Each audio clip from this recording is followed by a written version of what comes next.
താങ്ങാകേണ്ട പ്രായത്തിലും സ്വയം താങ്ങ് തേടി ജീവിതം വഴിമുട്ടുന്ന പനയാൽ പൊടിപ്പള്ളത്തെ സുധീർ ബാബു ഉദാരമതികളുടെ കനിവ് തേടുന്നു.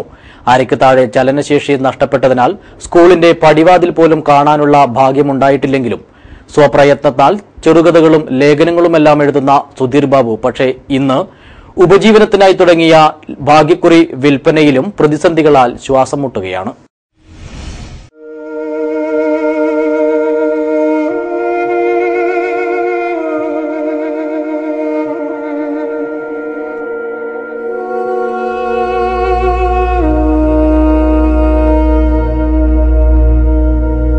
ഇത് പള്ളിക്കര പഞ്ചായത്തിലെ പനയാൽ പൊടിപ്പള്ളത്ത് താമസിക്കുന്ന സുധീർ ബാബു.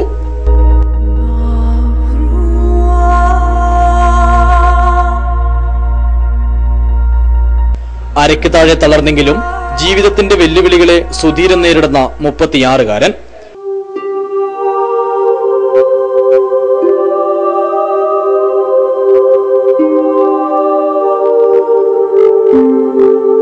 സ്കൂളിൽ പോയി പഠിക്കാൻ ഭാഗ്യമില്ലാതിരുന്നിട്ടും സ്വയം പഠനത്തിലൂടെ മലയാളത്തിനു പുറമെ ഇംഗ്ലീഷ് എഴുതാനും വായിക്കാനും പഠിച്ച് ചെറുകഥകളും ആനുകാലിക ലേഖനങ്ങളുമൊക്കെ എഴുതുന്ന ഈ അരമനുഷ്യനെ പക്ഷേ ദൈവം ഇപ്പോഴും പരീക്ഷിച്ചുകൊണ്ടിരിക്കുകയാണ്.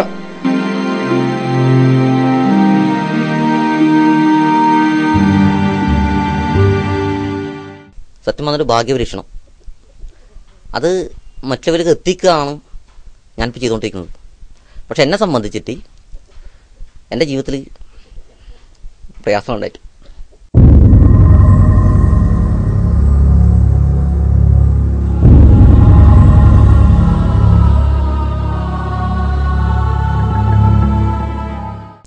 ഞാൻ ഒരുപാട് കഷ്ടപ്പെട്ടിട്ടുണ്ട്.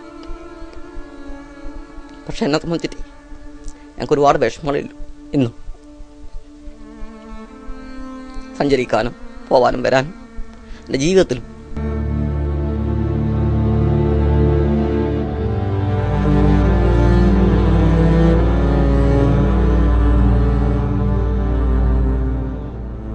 സാധാരണ കുട്ടികളെ പോലെ ഓടിച്ചാടി നടന്നിരുന്ന സുധീർ ബാബുവിനെ 2.5 വയസ്സിലാണ് ട്യൂബർക്യുലോസിസ് എന്ന രോഗം അരയ്ക്ക് താഴെ തളർത്തി ജീവിതം വീടിന്റെ അകത്തളങ്ങളിൽ ഒതുക്കിയത്.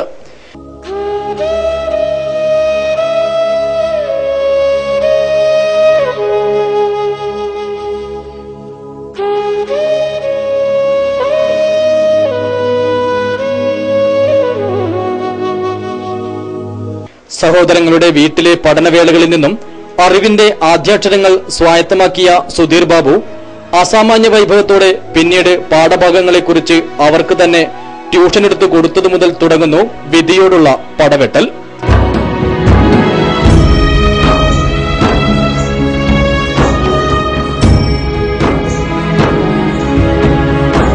ഇന്ന് നല്ലൊരു ഇലക്ട്രോണിക്സ് മെക്കാനിക് കൂടിയാണ് സുധീർ ബാബു.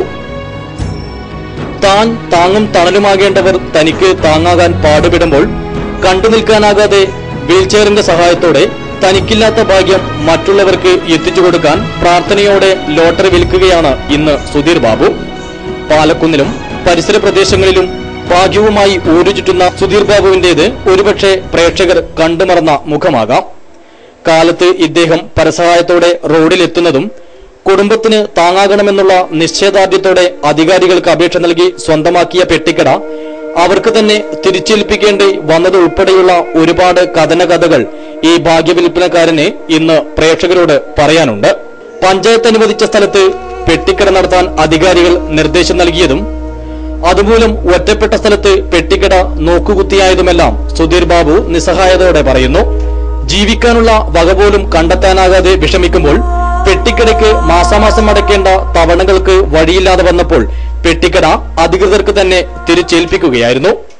പിന്നീടാണ് ഭാഗ്യക്കുറി വിൽപ്പനക്കാരനായി ഭാഗ്യം തേടിയിറങ്ങിയത്.